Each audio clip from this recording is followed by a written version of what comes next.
Hello, everybody, and welcome to our editorial spotlight event, Love and Fair, A Journey to Safety. I'm Selima Hussain, and I'm a senior video producer here at Insider News on the news and documentary team. Thank you, everybody, for joining us today, for joining virtually. We're here today in honor of Pride Month, and we're focusing on stories that highlight the triumphs and the challenges of the LGBTQ+ community. Specifically, the challenges facing the transgender community across the country. There have been several policies, pieces of legislation targeting the transgender community, particularly in Texas, where Governor Greg Abbott has introduced anti-trans legislation. Last year, there was a directive that sought to investigate parents of transgender kids for child abuse. And this directive sparked chaos, fury, and anxiety for many, many families, many different emotions.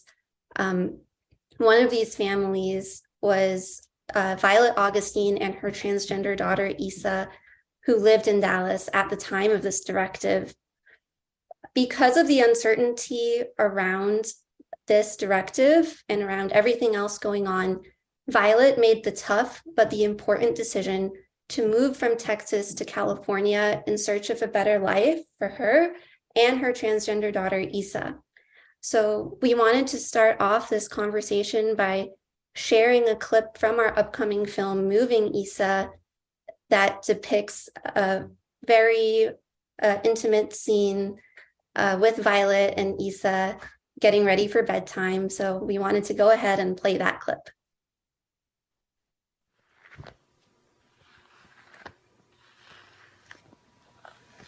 Is it kind of weird that this is going to be our last night in this house?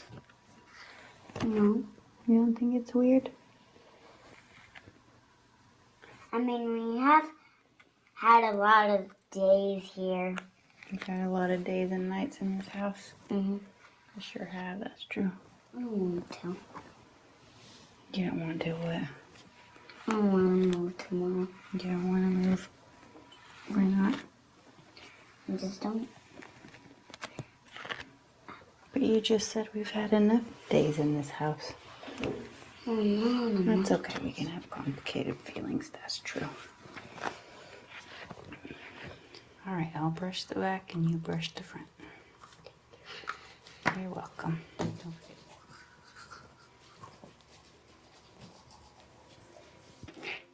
It's gonna go right back on his shirt. Is it? Yep. We'll see. Everything about this is scary. She's told me that she doesn't like her penis. She asked me, like, do girls without penises understand girls with penises? If she decides she wants gender reassignment surgery, that is not an easy road to take. If she wants to present more masculine, that is not an easy road to go down. But that doesn't matter to me because my only job as her parent is to support her. But it's hard.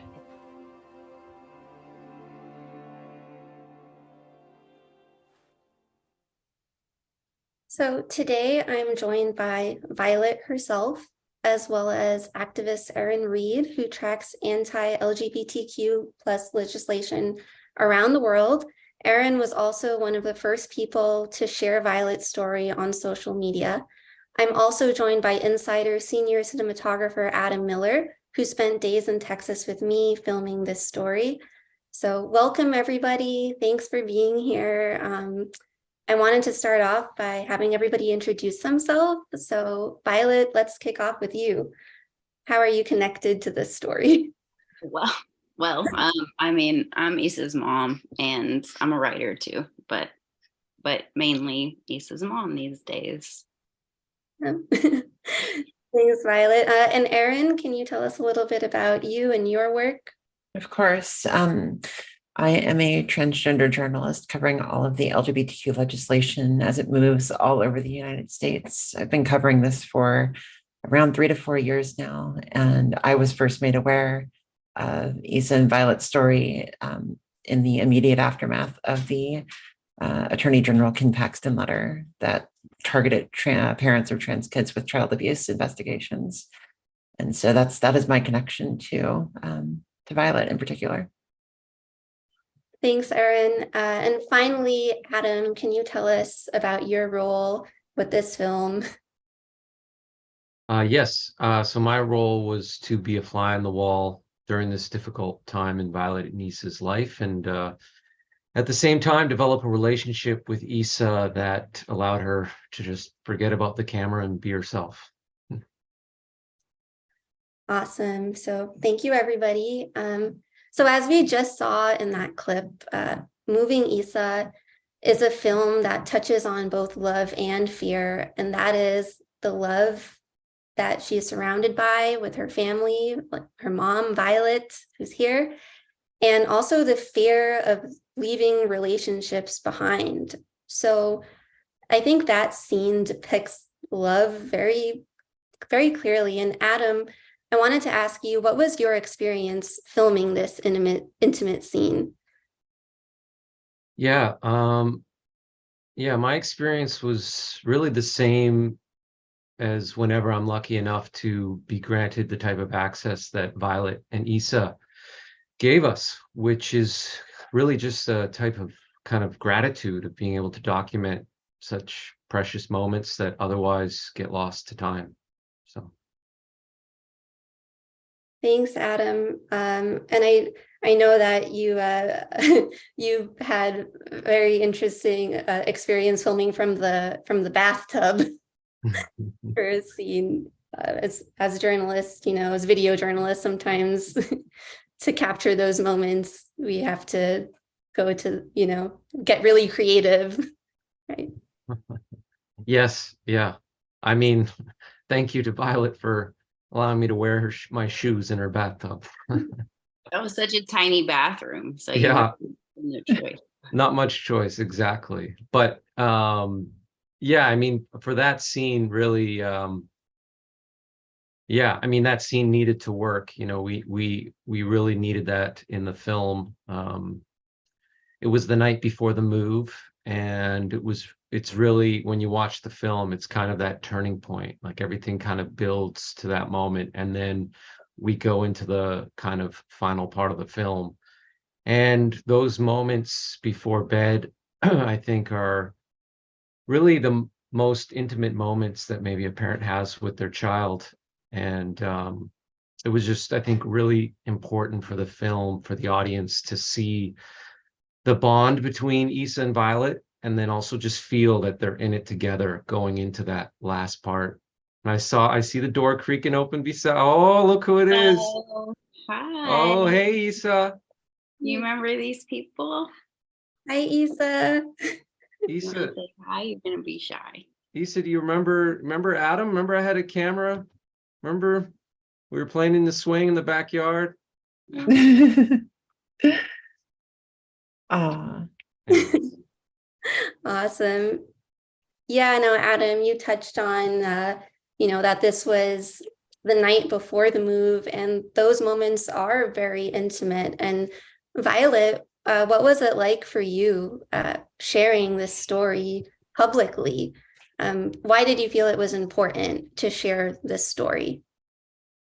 Well, I mean, I think the title Love and Fear is appropriate because it was a scary thing. And then just to share some of Issa's private moments and her life and her gender, especially at that age when she didn't fully understand, you know, what that meant to be sharing with people. And I had to, you know, kind of grapple with, am I outing my child before she's ready to consent? So there was a lot of fear. You know, Adam was really great. And so I never like felt like, Adam, you were like so good at going with the flow. And in those moments, it was like so stressful. So when I was like, no, we're not doing the plan. I got to get these boxes packed. And you're just like, hey, I'm just a fly on the wall. That, you know, you were great. But so Adam made it super comfortable as it could have possibly been, considering how stressful, how scary, how emotional the situation was. And, you know, part of the reason that I chose to be candid about our story is because the amount of misinformation that is just rampant everywhere right now when it comes to transgender people is terrifying, and I wanted to try to have a little bit of an impact on, like, maybe clear maybe trying to squash some of that, and also for solidarity, because like we're not the only ones in this situation. And when Greg Abbott and former Ken Paxton, like, publish those things, they make it seem like the whole state of Texas is on their side, and that's not the case. So that's why I kind of overcame the fear for love, because of love, really. Well, thank you for, again, Violet, for sharing your story with us. And like you said, you're just, this directive, it affected many, many families in Texas. And you made the move. You made the move from Texas to California. So kind of wanted an update, like what's changed in your life since moving to California? How is it different? Well, first of all, I want to acknowledge Erin's hand in that, because we would have made the move either way. But Erin just made, by sharing our story, just made it like eternally so much more easy, because we had the funding that we needed to make it as smooth as possible, because it was traumatic for both of us. Regardless, it would have been way more traumatic had we not had that extra funding. So I want to say that first. But it's, our lives have changed in practically every way you can think. Like, I mean, obviously we changed residence and she changed schools, but I also like changed careers. And I didn't really realize how like the stress was affecting my health until I watched this documentary. And I'm like, oh my God, like, look at me. I am clearly really unhealthy. I mean, my skin is dull, I'm breaking out. It's just clear that, and I'm a kind of a biochemistry metabolism nerd, so I won't get into that, but it's like obvious how the stress was just destroying my body. And now that we've been in California, I honestly didn't even notice how just that lifting of the stress made such a great change without me even having to do anything, honestly, except just driving out of the state of Texas. Because I even remember when we like hit the border and just this tension just kind of like melted, and I was like, we're doing it, we're on our way, we're almost out. And so things have changed for Esa, and the fact that she's got more representation, like she sees more people like herself now, which is so amazing. Her school is super supportive, but not just supportive, they're like vocally supportive. And, I've had like meetings with other parents in her class and the principal at her school, where we just talk about like, how can we support Esa? Do we need to have experts come talk to the teachers and the parents? Do we need to have an assembly to inform people? And, it's gotten to the point where Esa has gotten so comfortable that she has started to share her on her own, like her gender identity with her friends. And, what we talked about when this documentary came out, I'm like, are you okay with people knowing that you're a trans girl? And she's like, yeah. So she's starting to get proud of who she is. And so it's affected both of us in ways that are obvious, but also in ways that I absolutely didn't expect. And I've gotten better at brushing Isa's hair, by the way. In that video, I'm like, better. Thanks, Violet. Yes. Thanks for that update. I think that was, it's after you watch the documentary, I think it's really nice to know how much your life has changed since moving. And also, like you were saying before, Erin, you were, one of the first people to share the GoFundMe account that alerted me to this story. And I wanted to ask you, Erin, why are stories like Esa's important to share, and what can we learn from it? Isa's story and that scene that you captured there, it's very powerful scene, tearjerker. It's also one of the earliest scenes of the current wave of several of those scenes playing out across the United States. There are similar conversations happening in bathrooms now, every day. I've seen, since sharing that particular GoFundMe in that thread, numbers showing that 130 to 260,000 transgender people and families have already fled their home state. 8% of all trans people have already fled their home state, with an additional 40% of all trans people considering. And so being there for that conversation, being there, capturing that so that it can be played now, so that people can see what that looks like now, I think humanizes it in a way that the numbers can't necessarily do. And so, watching that scene and watching that interaction, I'm so just happy and thrilled that Violet and Esa were able to leave. And I remember on that very same thread, I shared a couple other GoFundMes, and they similarly have left their states and reported very similar results of finding themselves in a new state, finding themselves feeling healthier, finding themselves in school districts where their kids are affirmed. I live in Montgomery County, Maryland, and I'm a parent of a 7-year-old kid, and I love my kid to death. And I see, Violet and Esa and that interaction, and I think about my own interactions with my own son, but also I'm part of local parent groups, Facebook groups, and I see people in my local parent Facebook groups now saying, I've moved from Texas, I've moved from Florida, I've moved from Alabama, I have a trans kid. Is it safe here? And the answer here is yes. The answer in so many places needs to be yes. And I'm very happy that that Esa's experience is what it is now. It matches to what I've seen. I've traveled around the United States in recent months. I've gone to various Pride events, and with my partner, Representative Zoe Zephyr, out of Montana. And I'm floored at the number of people that come up to me and come up to her and talk about, the positive impact on their own lives around the coverage of these bills and around what we've been able to do. And I'm just, her story is why I do what I do. So thank you. Thanks, Erin. Yeah, you mentioned the bills, right? And, you said that you cover the bills that have changed so many people's lives, causing them to make moves like Violet. So as a journalist or someone who covers this legislation, can you talk about why do you think there's been such a spike in these types of policies over the past couple of years, and even legislation like this directive that affects, kids, families? This is one of the most common questions that I get asked anytime I give interviews, because it's always what people want to know. Why now? What's going on now?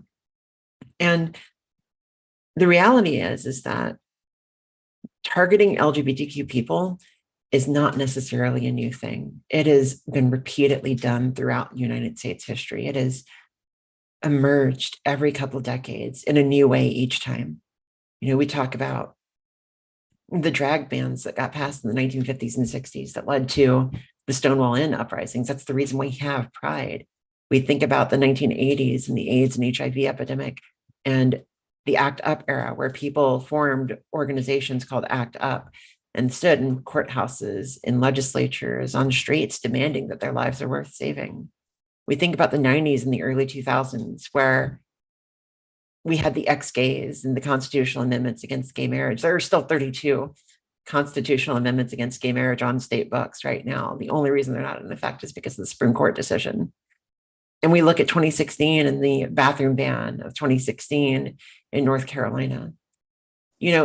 There has always been a faction of the American populace, of people who do see LGBTQ people as worth pushing aside. That faction's not large. It really isn't. But they're very vocal about it. And often they have the ears of government officials. In this particular iteration of it, it's the same organizations, the Alliance Defending Freedom, the Heritage Foundation, Focus on the Family, the same ones that were behind the 2000 to 2005 gay marriage push, the same ones that were behind the 2013 to 2016 push against gay marriage, the same ones behind the attacks on bodily autonomy and reproductive health care and abortion. And I think it's important to recognize that bigotry and hate is something that does exist within society, and it is up to all of us to continually push back on it because it always seeks a way in. I think that stories like this one, movies like this one, documentaries like this one, I think that that's one of the ways to push back, to show the humanity. Because I don't think that the majority of, people in the United States or the world, for that matter, truly functions on this level of hate that tries to get pushed. But yeah, I think that's what we're seeing. Thanks, Erin. Like you said, documentaries like this one, they do show, very like how this type of legislation affects a family unit, right? And not just Violet and Esa, but also through the lens of Isa's abo, her grandfather. And it explores the concept or the thought of changing generational perspectives. So we wanted to go ahead and roll a clip featuring Guss, Isa's grandfather. So let's go ahead and roll that clip.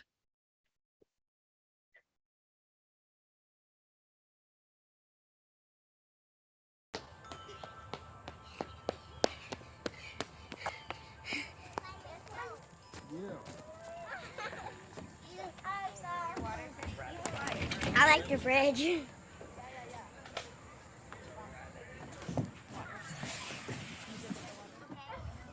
When are you gonna miss about me? That's a good one. Let me think. I'm thinking maybe it's when you share your pancakes or when you make me pizza or when you play Minecraft with me and you use all your arrows up. I think that you're gonna miss my farty farts. Because you're gonna fart on me, right? That's what I thought. I didn't want to say that, but I don't miss that too much. Sad day. Won't see her, but probably once a year from now on, so. Instead of every other day or every day. You think it's unfair you have to leave your friends? Yes. You have to leave all your family?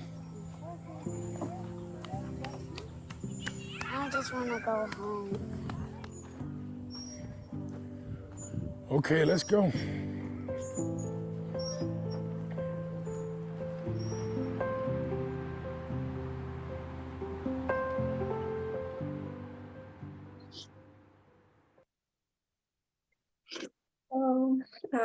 Yes, Erin and Violet or anyone who wants to pitch in, you want to talk about how watching that scene made you feel? It reminds me of how it wasn't like overnight easy. Isa really only like in the past couple months kind of like adjusted and made new friends and felt like that she might kind of like LA because she still says that she wants to move back to Texas. And she was really close with my mom and dad, and so she misses them all the time, and she still has little breakdowns where she'll get really angry at me and tell me that she hates me for taking her away from her family. And I think that's why, kind of like building up on or piggybacking on what Erin was saying, like that's why these stories are so important to share, because these politicians are just using our lives as fodder for their agendas to get elected and to get reelected. And there's real people's lives behind these publications, these letters, these bills. And my child's life is going to be better in LA, but my mom and dad, they are losing their grandkid. And they live in Texas. And if these people represent Texans, that's not in the best interest of my parents, because they were very close before. So it's hard to be so candid about these things and share these private moments, but this is why we have to, because it's real, it's really happening. It's not a hypothetical thing. And at the end of the day, we all love each other, and that's why we make hard decisions. And that's the other reason that I share the story, is because, and I think my dad says it in a different clip, but like, my parents were not really super supportive in the beginning. My family wasn't. And it wasn't until I shared, you know, the literature with them, but with love. I lovingly shared them, like, this is, I'm doing this for my child out of love. And then once it's communicated with love, they understand.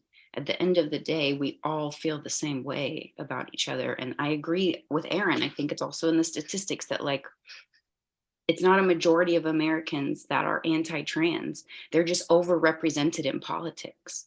And so it sends this message that, like, this whole country hates trans people and LGBTQ people. And that's not true. Most people, I think, just like my parents and my family, really just want to have decent lives and love each other. And if we can communicate and educate with love, anyways, I'm getting ahead of myself. No, you're right. I'm going to jump in here because I think that I want to piggyback off of that. You're right. It's not the majority of people. And like, while people individually might not understand trans issues often, because, you know, a lot of times they weren't brought up with it. They don't know the individual issues that trans people face. They do understand political attacks on people. They do understand love. And I think that every single person that has to move from their home state doesn't just affect that one person. It affects so many people around them. It affects their grandparents, their friends, their community. You know, this is not, these laws don't just target trans people. Like, they have spiderweb effects that go outward, and they hurt the community as a whole. And trans people are part of these communities. We are often so integrated into our communities. We have friends, we have jobs, we contribute to society. And so, you know, I see that. And that was a powerful clip. I cried. I think that one last thing, like, you know, just to give support to what Violet was just saying, you know, a recent Data for Progress poll showed that 70% of people agreed with the statement, there are too many attacks on trans kids. This is a political wedge issue. In a Fox News poll, 84% of people answered that political attacks on trans kids are a major problem or a problem. And so, like, while people don't understand like the individual issues around care and stuff like that, it changes, you know, like whenever you talk about the kids themselves and attacking those kids with politics. Thanks, Erin. You know, I wanted to touch on what you were saying about the spiderweb effect, because like you said, a move like this, it doesn't just affect Violet and Esa, but your communities. Isa's grandmother, her grandfather, Guss, and, you know, like you were saying, Violet, Guss, through love, you know, through sharing information with him, he actually had a changing perspective. And Adam, I wanted to ask you, why is Guss's perspective important to show in this documentary? And what was it like for you filming that scene? Yes.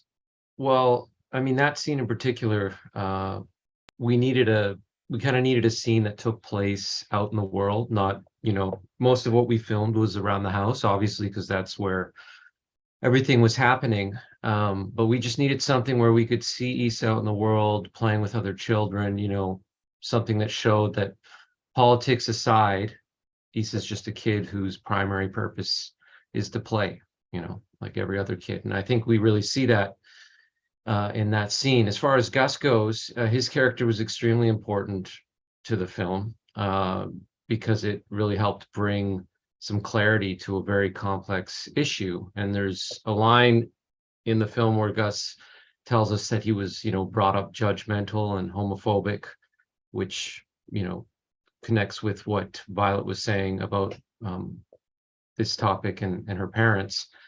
So we see him say that in the film, but, you know, we also see that those walls are not enough to keep him from loving his granddaughter, which which gets at like the big question for me in the film that I hope answers and I hope connects with everyone. Again, kind of what Violet was saying is that like the big question for me here is, do you love your child?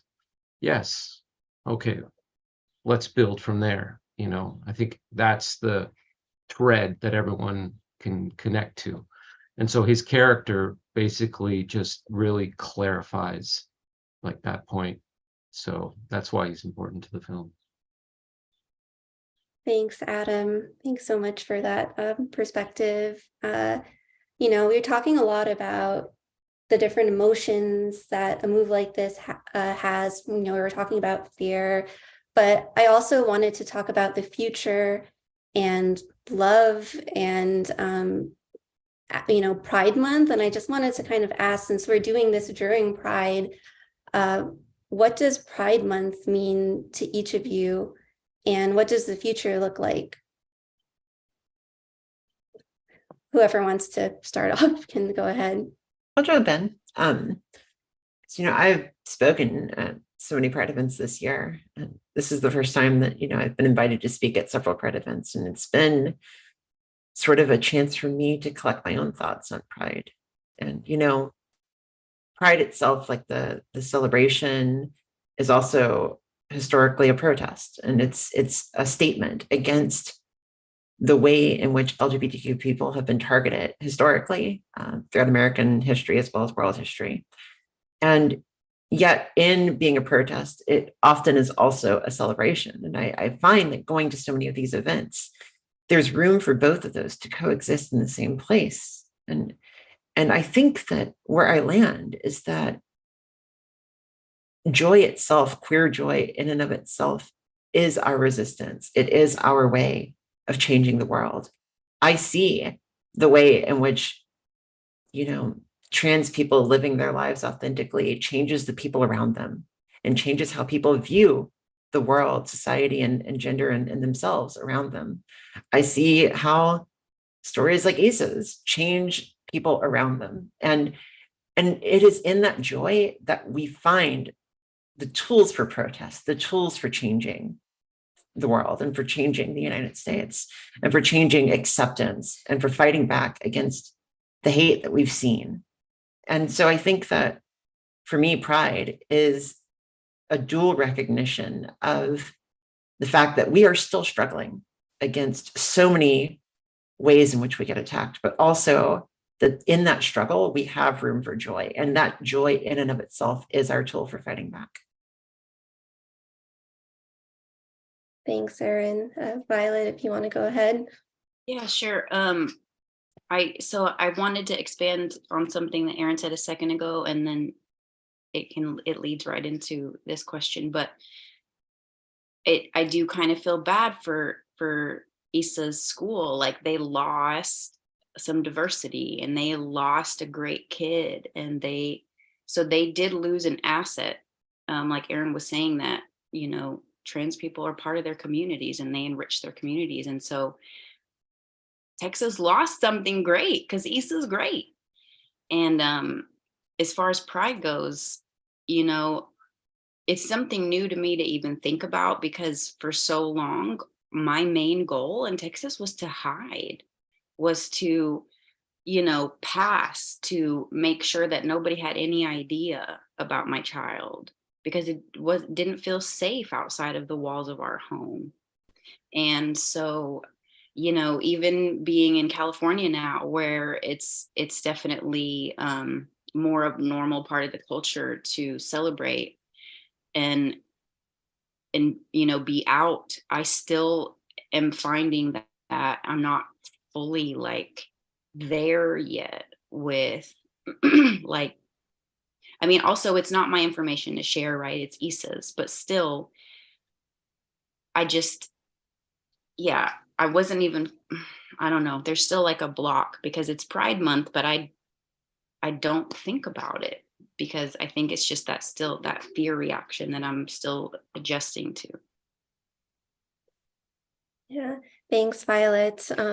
Thank you, everybody. Thank you, Violet, Adam, and Erin, for this heartfelt, authentic, and powerful conversation. I think that, we touched on a lot of important things for the community to know about this film, about, what it's like to make a move like this. I wanted to say thank you to the people who made this video possible, including our deputy executive producer, Barbara Corbellini Duarte, who field produced this story with us, executive producer, Erica Berenstein.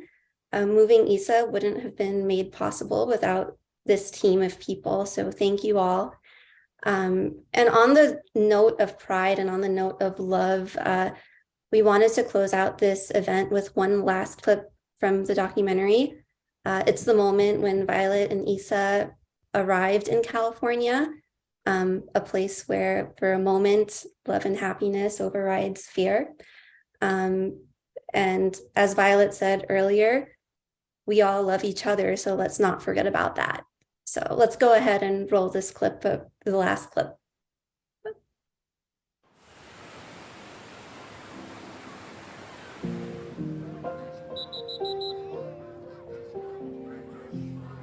For anyone who's like critical of affirming my transgender daughter, they're lucky that their child doesn't have gender dysphoria. It's freezing, right? Freezing. It's actually better for everyone to have like a happy, loving child in the world who loves themselves, who can then love other people, instead of a child who, feels like they can't be who they really are. Esa! I'm not like that naive to think that everything's just gonna flip and be 100% perfect, but I'm hoping that there's enough of a cultural acceptance, or at least that we can live in an area that is more widespreadly accepting.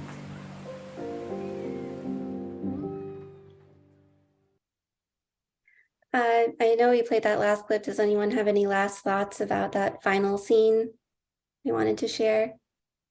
I just wanted to say in general, Adam, that the movie was just, it was just so gorgeous. You were great to work with in person, but also when I saw what you created, I was just so blown away. You just really captured emotionally, like visually, you captured the emotion and the timing and everything. It was just fantastic. So, and I appreciate all of the work that y'all have done to share this story. Well, I mean, I think we all would agree. We thank you. I mean, it's so rare to get like that sort of access to those moments. So thank you.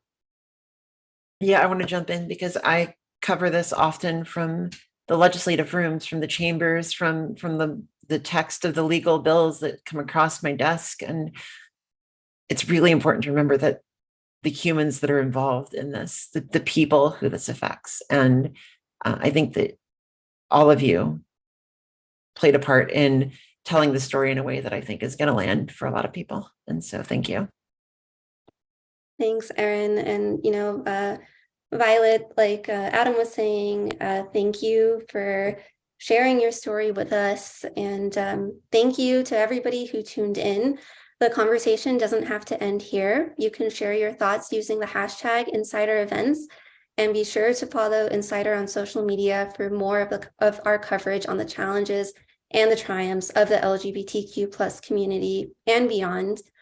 I also wanted to invite you to join us on July 13th for the premiere of Moving Esa, the screening of the entire film. It's going to be followed by an audience Q&A that will take place at the Henrietta Hudson in New York City, the longest standing lesbian bar in the country. Thank you again, everybody, for joining, and please make sure to take our event survey, which will pop up on your screen at any moment. I'm Selima Hussain, and have a great day.